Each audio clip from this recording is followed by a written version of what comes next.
Hello student, आज हम लोग फिर से एक बार मिल रहे हैं असेसमेंट फॉर लर्निंग के लिए। असेसमेंट फॉर लर्निंग में हम लोग पिछले वीडियो में बहुत सारी बातों को देख रहे थे। वो था यूनिट 7 से मेज़र ऑफ डिस्पर्सन में हम लोग देख रहे थे क्वार्टाइल डेविएशन, एवरेज डेविएशन या मीन डेविएशन। और आज हम लोग देखेंगे स्टैंडर्ड डेविएशन किसको कहते हैं और वो क्या है। स्टैंडर्ड डेविएशन या मानक विचलन या वेरिएंस डेविएशन जिसको कहते हैं, ये मानक विचलन या विचलनशीलता जो है, ये मानक विचलन जो है विचलनशीलता का सबसे अधिक स्थायी और विश्वसनीय माप है। इसको हम लोग ऐसे समझ सकते हैं कि जो मानक विचलनशीलता है या वेरिएंस डेविएशन जो है वो एक प्रकार से ऐसा माप है जो कि क्वार्टाइल डेविएशन और मीन डेविएशन से भी ज़्यादा अपना स्टैंडर्ड रखता है और इसका अपना विश्वसनीयता है। यहाँ पे इसका उपयोग जो है अधिकतर अनुसंधान रिसर्च में और साहित्य में और सांख्यिकी में इसका सबसे अधिक प्रयोग किया जाता है।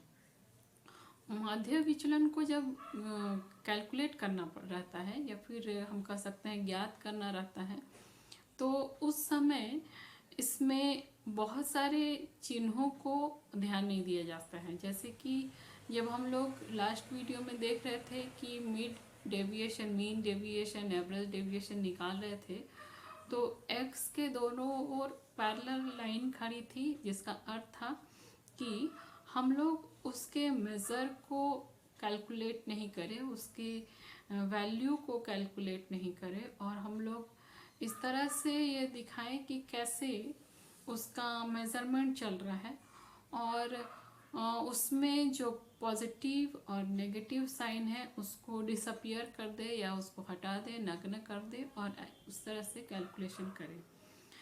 यहाँ इसमें विचलन का माध्य विचलन में या कह सकते हैं मीन डेविएशन में, एवरेज डेविएशन में यही पॉजिटिव और नेगेटिव साइन को हटा देना ही इसकी सबसे बड़ी खासियत है या इसकी सबसे बड़ी सीमा है। और जब हमें पॉजिटिव और नेगेटिव साइन नहीं हटाते हुए उसके साथ काम करने का कोशिश किया जाता है या उसके साथ काम करने का किया जाता है, तो उसके जो भी डिफ़िकल्टीज़ है, दोष है, उसको हटाने के लिए सबसे बड़ा और सबसे अच्छा और सुविधाजनक वस्तु स्थिति यह है कि हम मानक विचलन या प्रामाणिक विचलन या स्टैंडर्ड डेविएशन या वेरिएंस डेविएशन का उपयोग करते हुए उसके दोष को ख़त्म करें। यहाँ पे जो है नेगेटिव साइन में जहाँ अलजेब्रिक थ्योरी आता है, उसमें से जो भी कह सकते हैं जो भी डिफ़िकल्टीज़ है उससे छुटकारा पाने के लिए यहाँ पे जो भी डिस्पर्शन है उसको स्क्वायर रूट में ज्ञात करना है। स्क्वायर रूट में हम लोग जानते हैं कि जब प्लस इंटू प्लस होता है तो उसका इक्वल टू प्लस होता है, माइनस इंटू माइनस होता है तो उसका रिजल्ट भी प्लस होता है। तो जब हम स्क्वायर रूट प्राप्त करने की कोशिश करेंगे, मान लिया जाए 2 का स्क्वायर रूट प्राप्त करने की किया जाएंगे, तो 2 गुना 2 इक्वल टू 4 होगा। जब हम -2 स्क्वायर रूट करने जाएंगे तो -2 इंटू -2 इक्वल टू +4 होगा। तो इस तरह से जब हम स्क्वायर रूट से विचलनों को प्राप्त करेंगे तो उसका आंसर जो आएगा हमारा प्लस आएगा। और इस तरह से हमें पॉजिटिव और नेगेटिव साइन को डिसअपियर करके सॉल्यूशन निकालने की कोई ज़रूरत नहीं रहेगी और हमारा जो सॉल्यूशन है वो इजीली बिना किसी काम किए हुए, बिना किसी अलजेब्रिक फॉर्म को डिसअपियर करते हुए ही हम उसको निकाल सकते हैं। अगर हम स्क्वायर से इस तरह से छुटकारा पा लेंगे तो यहाँ पे जो भी डिस्पर्शन है या विचलन है उसके वर्गों का जो भी हमारे पास एवरेज या औसत निकालने का जो विचलन से माप प्राप्त होता है वो माप प्राप्त हो जाएगा। यहाँ पे हम इसको इस तरह से देख सकते हैं कि जो भी हमारे पास डिस्पर्सन रहता है या फिर हमारे पास विचलन रहता है उसके वर्गों का जो एवरेज आएगा, हमारे पास जो उसका प्रसरण या वेरिएंस आएगा या कह सकते हैं उसका औसत वर्ग आएगा, उसी को विचलन कहा जा रहा है। यहाँ पे अगर यहाँ पे प्रसरण या वेरिएंस जो है, जो हमारा प्रसार है, वेरिएंस जो है वो विचलन का माप है, विचलन का मेज़रमेंट है और इसको स्क्वायर के रूप में रखा जा रहा है और वर्ग के रूप में इसको लीनियर रूप में नहीं रखा जा रहा है, स्क्वायर के रूप में रखा जा रहा है। तो यहाँ पे जो भी हमारा विचलन है या फिर कह सकते हैं कि जो भी हमारा विचलन का लीनियर मेज़र है, रेखीय माप है, वो लीनियर मेज़र प्राप्त पाने के लिए कोशिश ये रहती है कि उसमें वेरिएंस का जो भी हमारा प्रसार है उसका स्क्वायर रूट निकाल लिया जाए, वर्गमूल निकाल लिया जाए और प्रसार का ये जो वर्गमूल है वही स्टैंडर्ड डेविएशन कहलाता है। यहाँ पे जो स्टैंडर्ड डेविएशन को इस रूप में देखा जा रहा है वो कुल रूप में जो भी हमारे पास आंकड़े के द्वारा जो प्रसार है उसी का वर्गमूल है और इसी वर्गमूल को ही स्टैंडर्ड डेविएशन कहा जा रहा है। यहाँ स्टैंडर्ड डेविएशन का कुछ परिभाषा या कुछ लोग इसके बारे में इस तरह से कहे हैं। पहला है गिलफोर्ड के अनुसार किसी श्रेणी के विभिन्न पदों को उस श्रेणी के मध्यमान से विचलनों के वर्ग के मध्यमान के वर्गमूल को मानक विचलन कहते हैं। दूसरा है बेसल और लिफ्ट के अनुसार, वो कहते हैं मानक विचलन किसी श्रेणी या समूह के विभिन्न पदों के माध्य से, मानक विचलन किसी श्रेणी या समूह के विभिन्न पदों के माध्य से विचलन के वर्गों के समांतर माध्य का वर्गमूल है। यहाँ पे इनका कहना यह है कि जो भी डिफरेंसेस आ रहे हैं, जो भी वेरिएंस आ रहे हैं उसके वर्ग के समांतर माध्य का जो भी वर्ग है, जिस क्लास में है, क्लास इंटरवल में है, उसके माध्य का वर्गमूल होता है, उसी को स्टैंडर्ड डेविएशन कहा जा रहा है।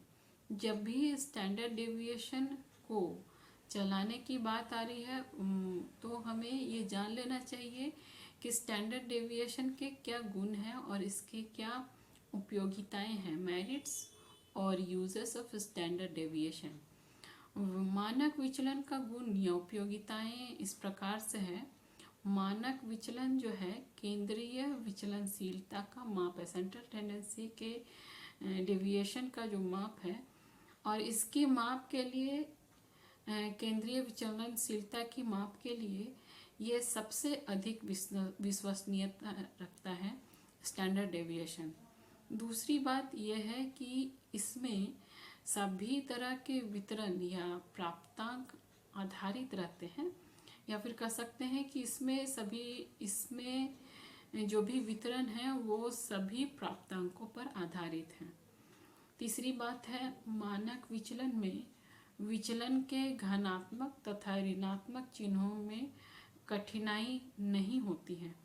मानक विचलन में विचलनों के धनात्मक तथा ऋणात्मक चिन्हों में कठिनाई नहीं होती है क्योंकि स्टैंडर्ड डेविएशन में स्क्वायर रूट निकाल लिया जाता है और स्क्वायर रूट निकालने से अगर नेगेटिव है तो वो पॉजिटिव में और पॉजिटिव है तो वो पॉजिटिव में ही बदल जाता है।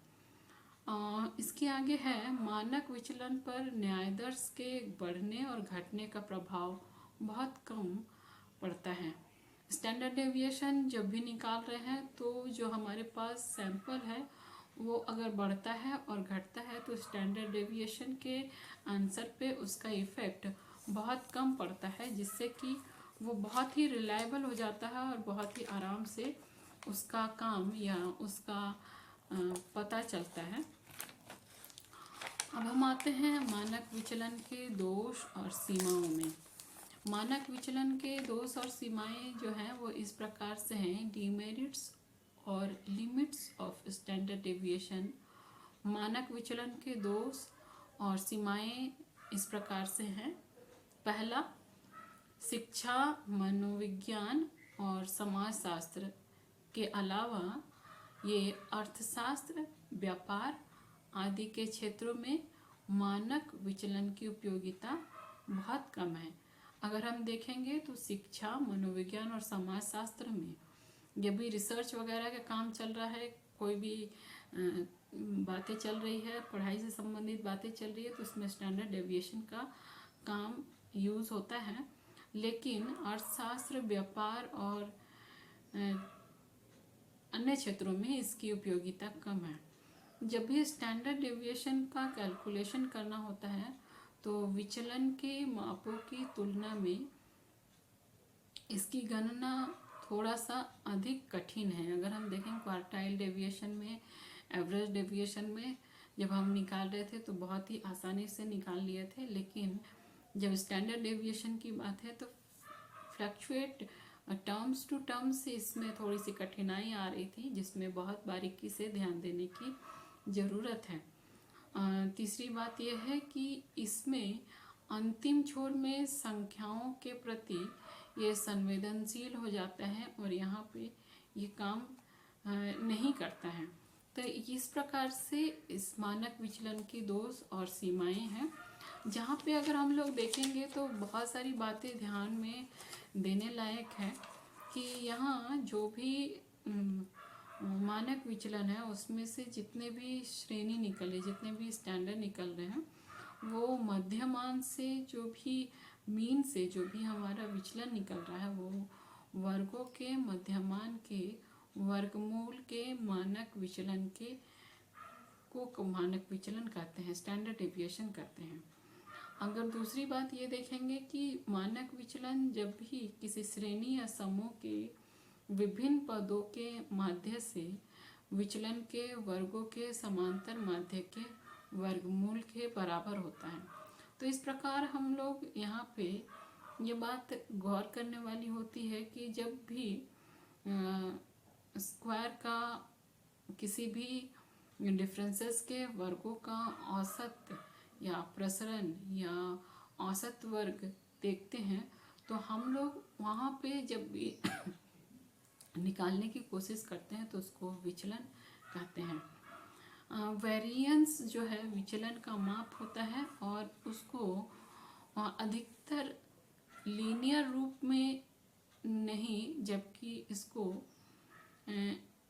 रेखीय रूप में प्राप्त करने के लिए हम जितने भी वेरिएंस है, जितने भी डिस्पर्शन है, जितने भी वेरिएंस है उसका स्क्वायर रूट निकाल लेते हैं और इसका एवरेज जो स्क्वायर रूट होता है, इसका समेशन ऑफ स्क्वायर रूट या इसका टोटल स्क्वायर रूट है, जितना भी वितरण है, जितना भी हमारे पास आंकड़े हैं उसका स्क्वायर रूट निकालने के बाद जितने भी डिफरेंसेस हैं, जितने भी विचलन है उसके स्क्वायर रूट निकालने के बाद जो हमारे पास आता है total number of square root या total number of difference square जो आता है, और उसके वर्गमूल को जब हम निकालते हैं तो उसी को स्टैंडर्ड डेविएशन के रूप में देखते हैं। जहाँ पे इसमें हम अगर देखें तो हम पाते हैं कि इसमें सबसे अधिक स्टैंडर्ड डेविएशन जो है बहुत ही ज़्यादा हेल्पफुल है, किसी भी चीज़, किसी भी बात को रियलिटी के रूप में बताने के लिए। अगर हम इसके डिस्ट्रीब्यूशन के सभी प्राप्तांक को हम देखें तो ये सभी प्राप्तांक जो है ये सारे वितरण पे या डिस्पर्शन पे आधारित होता है। यहाँ पे जो भी मानक विचलन है यहाँ पे जब भी हम स्टैंडर्ड डेविएशन जब भी निकालते हैं तो उसमें प्लस एंड माइनस के साइन को एज इट इज़ रहने देते हैं, उसको हटाते नहीं हैं। और जब भी स्क्वायर रूट के रूप में इसका सॉल्यूशन करते हैं तो स्क्वायर रूट के रूप में इसका सॉल्यूशन करने से इसका जो प्लस एंड माइनस का साइन है वो डिसअपियर हो जाता है। जबकि हम मीन एवरेज में देखें, मीन डेविएशन में देखें, एवरेज डेविएशन में देखें कि इसके प्लस एंड माइनस साइन को जानबूझ करके हटा देना पड़ता है, जबकि स्टैंडर्ड डेविएशन में इसके साइन को जानबूझ करके नहीं हटाना होता है। अगर हम देखेंगे तो यहाँ पे स्टैंडर्ड डेविएशन का जो फॉर्मूला है वो सबसे ज़्यादा इम्पॉर्टेंट है प्रॉब्लम को सॉल्व करने के लिए। तो हम लोग एक बार इसके फॉर्मूला को देखेंगे।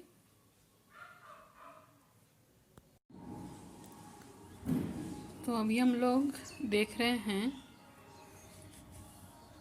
स्टैंडर्ड डेविएशन का जो फॉर्मूला है हम लोग देख सकते हैं, root summation d square, d difference square, या फिर हम लोग इससे पहले जो इस फॉर्मूला में देखे थे एक्स स्क्वायर एक्स के रूप में देखे थे, एक्स जिसको कि डिफरेंस दिखाया गया था, डिफरेंस के लिए यूज़ किया गया था। यहाँ भी डी स्क्वायर जो है यह एक्स स्क्वायर बाई एन है। यहाँ जो स्टैंडर्ड डेविएशन है, मानक विचलन, इसको हम लोग दो विधियों से हल कर सकते हैं। पहला विधि जो है वो वास्तविक माध्य विधि या एक्चुअल मीन विधि से कर सकते हैं, और दूसरा कल्पित माध्य विधि एज्यूम्ड मीन मेथड से कर सकते हैं। तो एज्यूम मीन मेथड से करने के लिए दोनों विधि से दो तरह के फॉर्मूला को हम लोग यूज़ कर सकते हैं। जो हम लोग फॉर्मूला यूज़ करेंगे वो है standard deviation actual mean method के लिए। स्टैंडर्ड डेविएशन जो हम लोग फार्मूला यूज़ करेंगे root summation d square by N, ये मेथड हम लोग यूज़ करेंगे। और अज्यूम्ड मीन मेथड के लिए जो स्टैंडर्ड डेविएशन के फार्मूला यूज़ करेंगे root summation D square by N minus summation d by N का होल स्क्वायर। ये जो फार्मूला है, ये दो फार्मूला हम लोग देख रहे हैं, ये दो फार्मूला अज्यूम्ड मीन मेथड के लिए और एक्चुअल मीन मेथड के लिए है। सबसे पहले हम लोग एक एग्जांपल देखेंगे अनग्रुप डाटा में, जबकि एक्चुअल मीन मेथड से अनग्रुप डाटा का जो स्टैंडर्ड डेविएशन है वो किस प्रकार से निकाला जाता है, इसको हम लोग देखेंगे। इसमें एक एग्जांपल आप लोगों के सामने है। Example, compute standard deviation from the following scores by actual mean method. यहाँ पे आप लोगों के सामने एक एग्जांपल है। यहाँ पे हम लोग देख सकते हैं सीरियल नंबर है, सीरीज़ है, और ये एक्स है। हमारे पास जो डाटा आएगा एग्ज़ाम के समय में वो यही दो डाटा आएगा, SI 1 2 3 4 5 6 7 8 9 10 डाटाज हैं हमारे पास। X जो है वो है 10 15 10 20 25 15 25 20 10 23। यहाँ पे serial number, total number of frequency या n equal to 10, total number of frequency n equal to 10। Summation of x, जब हम इसको टोटल करेंगे तो समेशन ऑफ x 120 आता है। 10 plus 15, 15 plus 10, 10 plus 20, 20 plus 25, 25 plus 15, 15 plus 25, 25 plus 20, 20 plus 10, 10 plus 23, और जब टोटल करेंगे तो हमारा समेशन x 180 आएगा। यहाँ पे जब हम थर्ड कॉलम बनाएंगे d डिफरेंस या x square difference x square, तो x difference x minus m, x है हमारे पास, m निकालना होगा।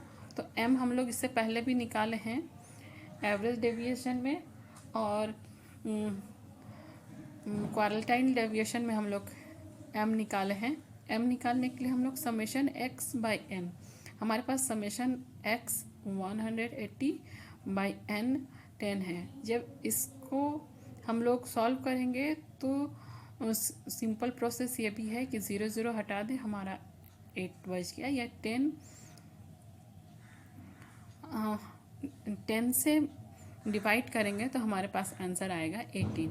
मतलब हमारे पास जो डाटा है, हमारे पास जो मीन है वो 18 है। तो अब हम इसको सॉल्व करेंगे। 10 minus 18 equal to -8, 15 minus 18 equal to -3, 10 minus 18 equal to -8, 20 minus 18 equal to 2, 25 minus 18 equal to 7, 15 minus 18 equal to -3, 15 minus 18 equal to 7, 20 minus 18 equal to 2, 17 minus 18 -1, 23 minus 18 equal to 5। इतना हमारे पास डिफरेंसेस आ जाता है। उसके बाद हम लोग कैलकुलेट करेंगे x स्क्वायर या फिर d स्क्वायर। जो डिफरेंस हमारा आया है उसका स्क्वायर, डिफरेंस स्क्वायर 8 इंटू 8, 8 को 8 से गुना करने के बाद या 8 का स्क्वायर, आंसर आएगा 64। 3 का square 3 into 3 9, 8 into 8 64, 2 into 2 4, 7 into 7 49, 3 into 3 9, 7 into 7 49, 2 into 2 4, 1 into 1 1, 5 into 5 25, 5 into 5 25, ये हमारे पास आ जाएगा। ये इस तरह से हम इसको स्क्वायर कर लेंगे और समेशन डी स्क्वायर जो होगा हमारे पास वो 278 होगा। Summation D square 64 plus 9, 9 plus 64, 64 plus 4, 4 plus 49, 49 plus 9, 9 plus 49 plus 4 plus 1 plus 25 equal to 278। ऐसे करके हमारा समेशन ऑफ डी स्क्वायर हो जाता है। अब समेशन ऑफ डी स्क्वायर करने के बाद हम स्टैंडर्ड डेविएशन के फॉर्मूला में पुट करेंगे। स्टैंडर्ड डेविएशन का फॉर्मूला जो है square root summation D square by n. जो हमारा square root summation D square का जो वैल्यू है वो पुट करेंगे 278 बाई 10। अब थर्ड स्टेज में रूट 27.8 आता है। फिर लास्ट स्टेज में 5.27, ये हमारा आंसर आता है। 27.8 को सॉल्व करने के लिए, इसको इसके रूट को स्क्वायर करने के लिए हमें 27.8 को एक बार और मल्टीप्लाई करना होगा 27.8 से। जो हमारा आंसर आएगा वो 5.27 आंसर होगा। अब हम लोग अज्यूम्ड मीन मेथड से प्रॉब्लम सॉल्व करेंगे। इससे पहले हम लोग एक्चुअल मीन मेथड से स्टैंडर्ड डेविएशन निकाले थे। अब एज्यूम्ड मीन मेथड से प्रॉब्लम सॉल्व करेंगे। प्रॉब्लम सॉल्व करने के लिए वही एग्जांपल हम लोग लेंगे जो इससे पहले एग्जांपल पे हम लोगों ने स्टैंडर्ड डेविएशन निकाला था। यहाँ पे आप देख सकते हैं हमारे पास जो डाटा है वो पिछले वाले डाटे से सेम है। Serial number 1 2 3 4 5 6 7 8 9 10। Number of frequency equal to 10। अब हमारे पास जो x है मीन जो है वह है 10 15 10 20 25 15 25 20 17 27। लास्ट टाइम हम लोगों ने समेशन ऑफ x किया था। यहाँ पे एज्यूम्ड मीन निकालते समय जब हम एज्यूम्ड मीन से जब हम निकाल रहे हैं स्टैंडर्ड डेविएशन तो हमें इसका समेशन ऑफ x निकालने की ज़रूरत नहीं है। सीधे हम लोग d में चले जाएंगे। d x d difference equal to x minus m। यहाँ पे जो है यहाँ पे हम लोग यहाँ देख सकते हैं कि जो हमारे पास वैल्यू किया हुआ है यहाँ देख सकते हैं हमारे पास जो मीन है मिड पॉइंट जो है 10 है 15 है 10 है 20 है 25 है 15 है 25 है 20 है 17 है और 27 है। अगर हम एक्चुअल एज्यूम्ड मीन को देखें तो एज्यूम्ड मीन हमारा 17 होता है।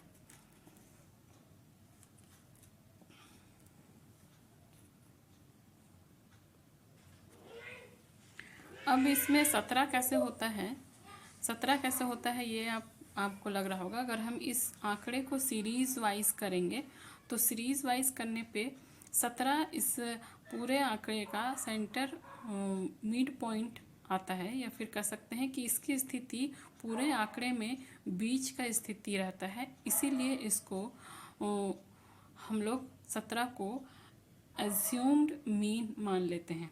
एज्यूम्ड मीन मानने के बाद हमारे पास जो आता है आंकड़ा डिफरेंस हमें निकालना है।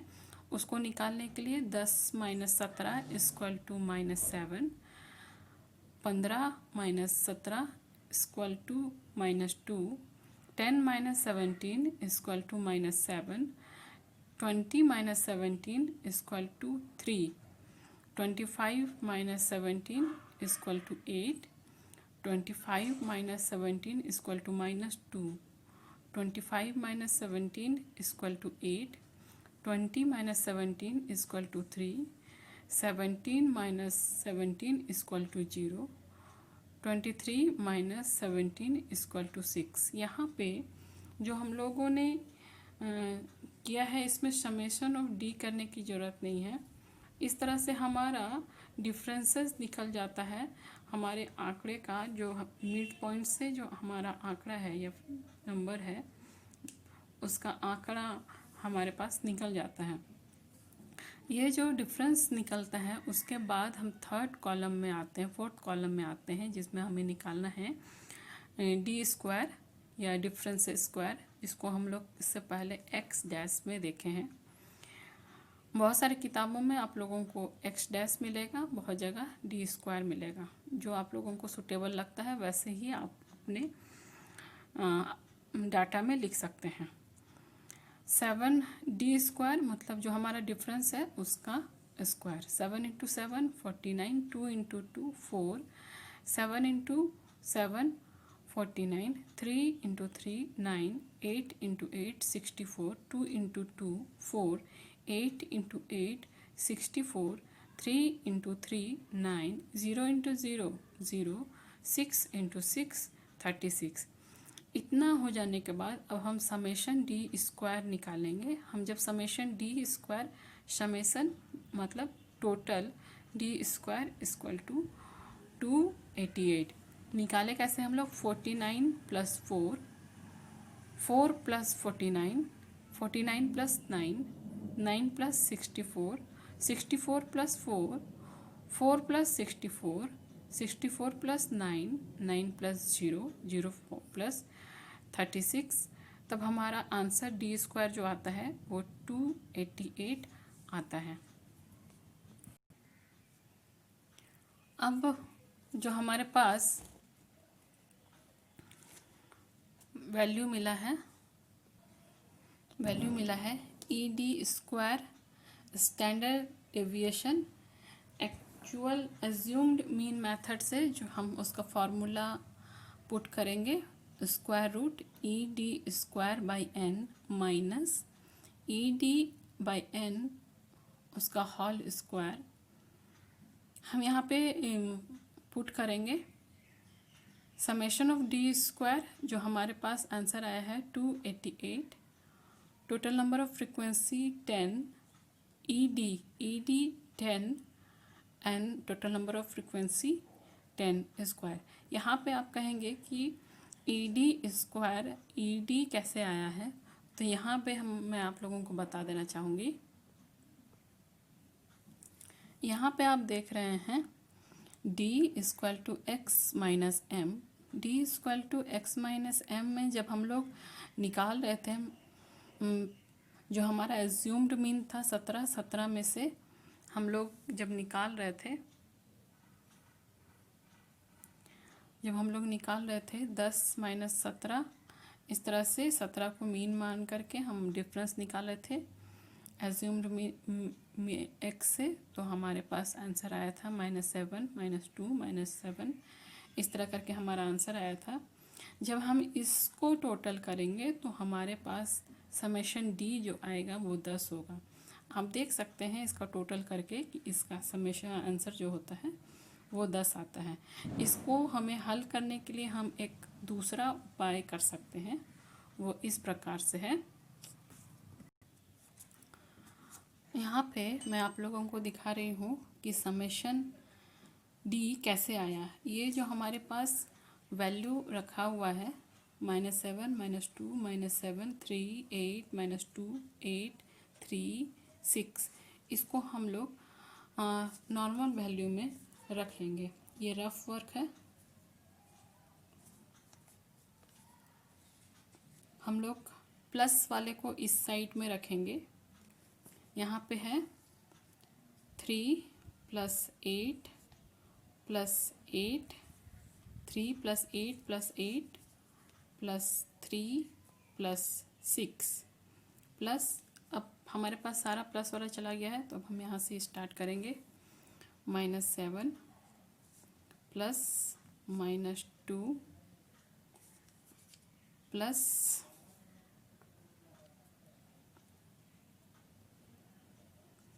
-7 ये वाला, उसके बाद फिर +-2, इसके बाद हमारा ख़त्म हो गया है। जब हम इसको कैलकुलेट करेंगे प्लस वाले को एक तरफ से, तो हमारे पास जो आंसर आएगा वो आएगा 3 + 8 + 8 + 3 + 6, 3 + 8 + 8 + 3 + 6 = 28 + -18।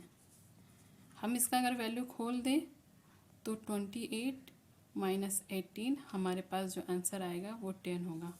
तो ई समेशन डी = हमारे पास जो आंसर आएगा वो 10 होगा। हमारे पास जो आंसर आएगा वो 10 होगा। तो हम लोग यहाँ पे अपना वैल्यू पुट कर देंगे। Summation E D 288/10 minus E D 10/10 का उसका होल स्क्वायर।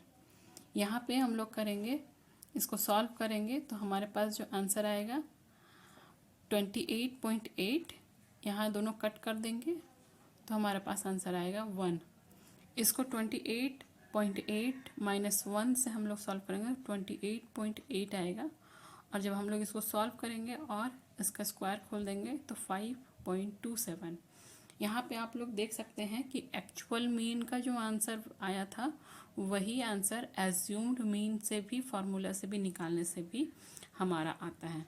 तो अब हम लोग ग्रुप्ड डाटा में देखेंगे कि उसका स्टैंडर्ड डेविएशन कैसे निकाला जा सकता है।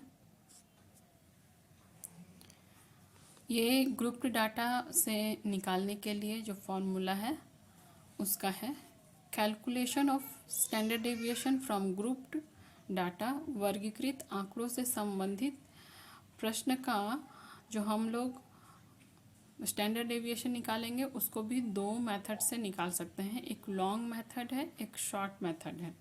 लॉन्ग मेथड के लिए जो फॉर्मूला है standard deviation equal to square root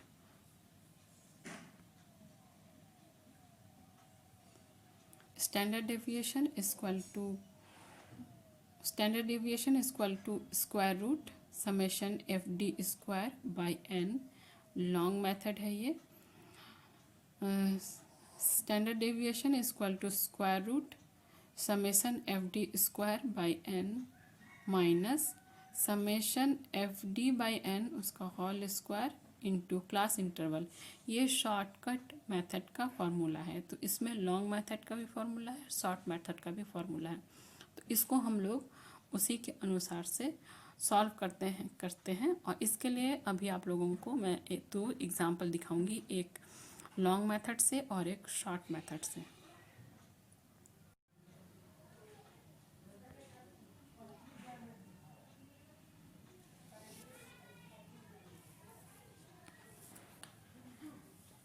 अब हम लोग स्टैंडर्ड डेविएशन ग्रुप डाटा से निकालेंगे। ग्रुप डाटा से निकालने के लिए जब स्टैंडर्ड डेविएशन निकालते हैं तो दो विधि से निकाला जा सकता है, लॉन्ग मेथड से और शॉर्ट मेथड से।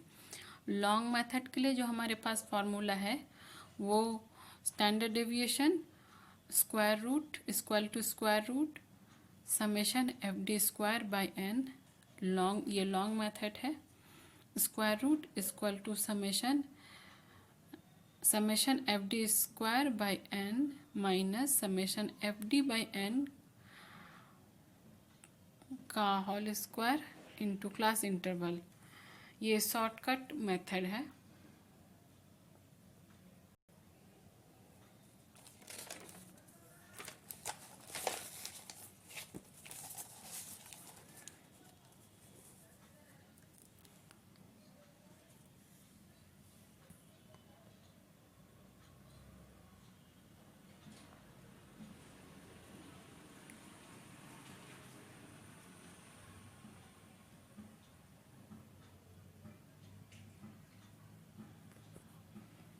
अब हम लोग देखेंगे एक एग्जांपल जो कि स्टैंडर्ड डेविएशन ग्रुप डाटा के लिए है। अगर हम लोग देखेंगे तो इसमें हमारे पास केवल दो ही तीन कॉलम आता है, जिसमें सीरियल नंबर, क्लास इंटरवल और फ्रीक्वेंसी आता है। एक्स जो कि मीन है, क्लास इंटरवल का मीन है, ये हम लोग को खुद से निकालना पड़ता है। इसके आगे का सारा हम लोगों को खुद से निकालना पड़ता है।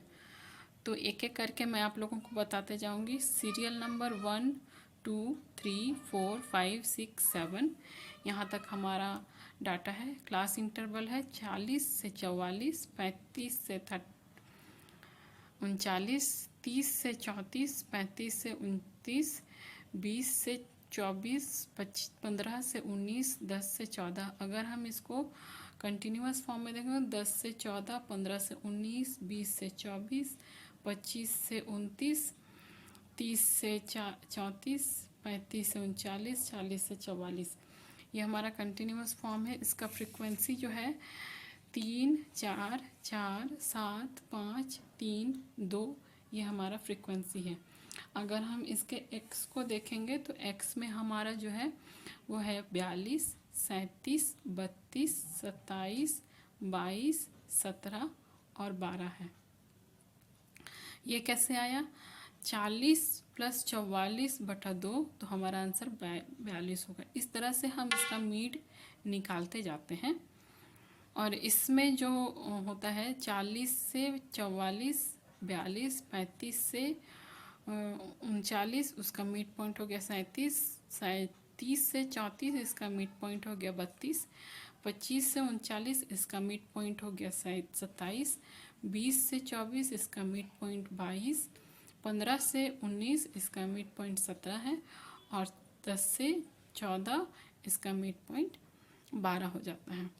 अब हम एफ एक्स करेंगे, मतलब फ्रीक्वेंसी और जो हमारा एक्स निकला है, हमारा मीन निकला है, इसको गुना कर देंगे तो हमें एफ एक्स निकल जाएगा। एफ एक्स निकालेंगे तो हमारे पास आएगा 126, 148, 128, 189, 110, 51, 25। इसके आगे हम डिफरेंस निकालेंगे x minus m. X minus m निकालने के लिए हमें m निकालना होगा। m निकालेंगे, यहाँ पे देख सकते हैं आप लोग m निकाला हुआ है। m summation f x by n, summation f x जो हमारा आया है, f x summation f x जो हमारा आया है ये है, ये यहाँ नहीं, यहाँ लिखा हुआ होना चाहिए। समेशन एफ एक्स जो है 776 आता है। जब हम इसको पूरा काउंट करेंगे 126 plus 148 plus 128 plus 189 plus 110 plus 51,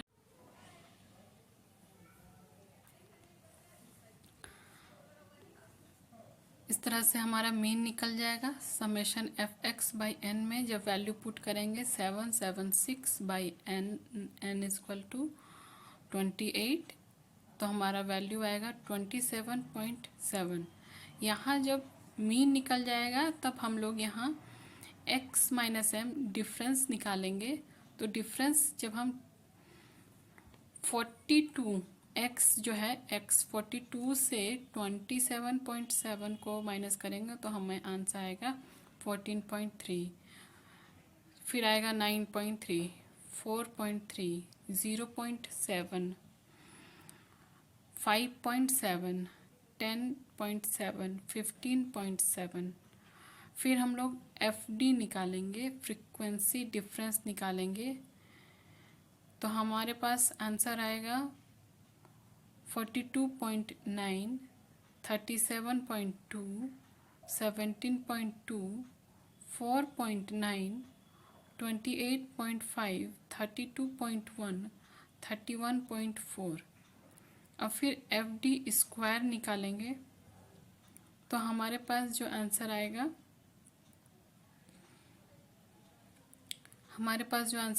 वो आएगा 613.47, 345.69।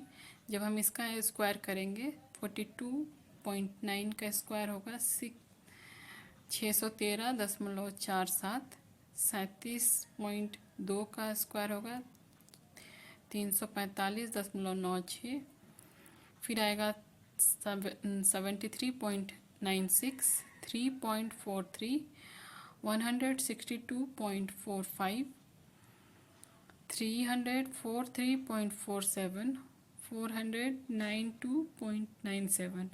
अब हम समेशन एफ डी स्क्वायर करेंगे तो हमारा आंसर आएगा 2035.72। अब हम इसको शॉर्टकट लॉन्ग फॉर्म से हम इसमें फार्मूला पुट करेंगे। फार्मूला यहाँ पे आप देख सकते हैं, standard deviation summation square root summation F D square by n. F D square हमारा निकल गया है तो हम वैल्यू पुट कर देंगे यहाँ 2035.72 बटा एन है हमारा 28। अब हम यहाँ पे सॉल्व करेंगे इसको, रूट स्क्वायर 72.71, जब हम इसको सॉल्व करेंगे तो 72.71 आएगा, फिर 8.25 ये आंसर हमारा आता है। अब हम इसी इक्वेशन को शॉर्ट लॉन्ग फॉर्म में जब हम इसको कैलकुलेट करेंगे तो इस प्रकार से करेंगे, calculate standard deviation the following method data from shortcut method. Shortcut method से करेंगे तो इस प्रकार से करेंगे, हमारे पास वही डाटा है 1 2 3 4 5 6 7 8 9, क्लास इंटरवल भी वही है 99, क्लास इंटरवल यहाँ चेंज हो गया है। हमारे पास दूसरा डाटा है अब 90 minus 99, 80 minus 89, 70 minus 79, 60 minus 69, 50 minus 59, 40 minus 49, 30 minus 39, 20 minus 29, 10 minus 19। इसको भी अगर आप देखना चाहें तो ये कंटिन्यूस फॉर्म में जा रहा है। 10 से 19, 20 से 29, 30 से 39, 40 से 49, 50 से 59, 60 से 69, 70 से 79, 80 से 89, 90 से 99। फ्रीक्वेंसी हमारे पास है 1, 4, 7, 10, 9, 9, 4, 3, 3। ये हमारे पास फ्रीक्वेंसी है जिसका टोटल नंबर ऑफ फ्रीक्वेंसी है 50। डिफरेंस जो है हमारे पास 10, 3, 2, 1। ये डिफरेंस कैसे आ रहा है, यहाँ पे आप देख सकते हैं। ये हमारा मिड पॉइंट है, मिड पॉइंट है 9,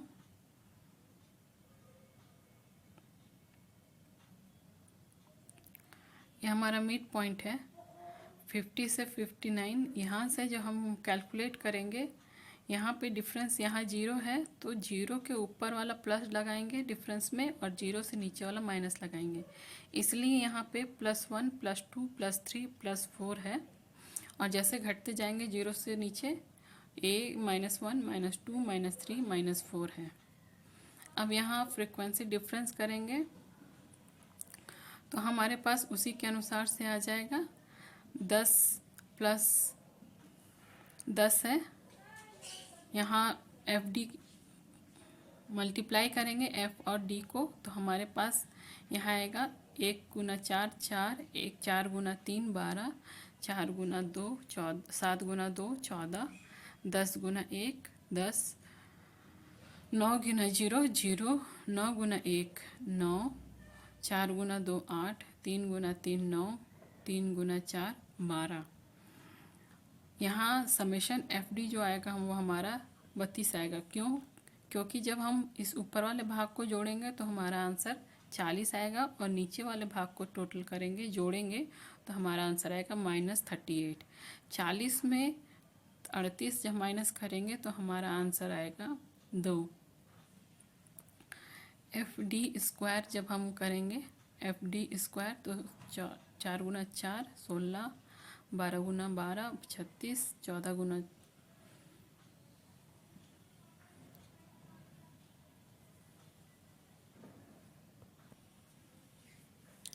तो हमारा समेशन FD² जो है ये 190 आ जाता है। फिर हम इसको वैल्यू में पुट करेंगे। Square root summation FD² by n minus summation FD/n का whole square into class interval. हम लोग अपना वैल्यू पुट करेंगे। यहाँ पे समेशन FD² 190 n50 माइनस 2/50 का होल स्क्वायर इंटू 10। हम जब इसको सॉल्व करेंगे तो हमारा आंसर आएगा 3.8 माइनस 0.4 का स्क्वायर इंटू 10। इसको भी जब हम सॉल्व करेंगे, गुना माइनस करेंगे, तो हमारा आंसर आएगा 3.7984 इंटू 10। और उसके बाद हमारा जो सॉल्यूशन आएगा वो इस प्रकार से रहेगा। यहाँ पे आप देख सकते हैं, जो हम लोग इसका स्क्वायर रूट हटाएंगे तब हमारा सॉल्यूशन आएगा 1.95 × 10। सॉल्व करेंगे तो 19.50 आंसर हमारा आएगा। तो इस तरह से हम लोग स्टैंडर्ड डेविएशन के ग्रुप डाटा को लॉन्ग फॉर्म और शॉर्ट फॉर्म में निकाल सकते हैं।